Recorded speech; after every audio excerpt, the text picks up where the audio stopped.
Les élèves de 3e 2 et 3e 4 qui participent au projet de romans en bataille ont pu rencontrer 2 des 6 auteurs des livres en compétition.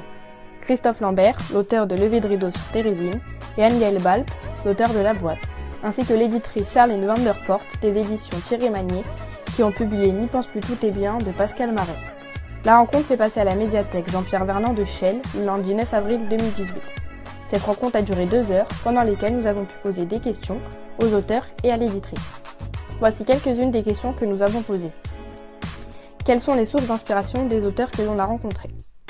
Les sources d'inspiration peuvent être très diverses. Elles peuvent provenir d'anecdotes personnelles, de rencontres avec des personnes particulières, d'un ami proche comme le personnage d'Alberto dans N'y pense plus tout est bien de Pascal Marais, d'un fait divers, d'un souvenir, d'un rêve ou même d'un mot. Pour quelles raisons certains livres ont du succès et pas d'autres? Les auteurs ne savent pas vraiment. Christophe Lambert pense que pour son livre L'or et la boue, le succès vient du fait que son livre a été publié au moment de la commémoration du centenaire de la Première Guerre mondiale. Il dit aussi que les thèmes qui accrochent les ados doivent être populaires et que chaque chapitre doit se terminer par du suspense. Les auteurs en général disent que toutes les idées ne sont pas bonnes à prendre, et l'éditrice ajoute que l'essentiel est d'accrocher le lecteur avec un style d'écriture particulier. Comment et combien sont rémunérés nos auteurs?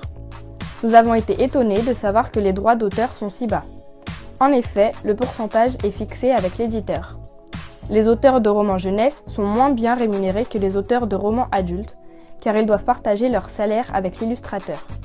Par exemple, pour un livre de 10 €, l'auteur touche entre 60 et 80 centimes, ou entre 30 et 40 centimes s'il doit partager avec l'illustrateur. Par contre, l'auteur touche une avance de l'éditeur. Restez connectés pour la rediffusion des battles qui auront lieu le 24 mai au théâtre de Chelles, opposant notre collège à d'autres. À votre avis, qui remportera le premier prix ?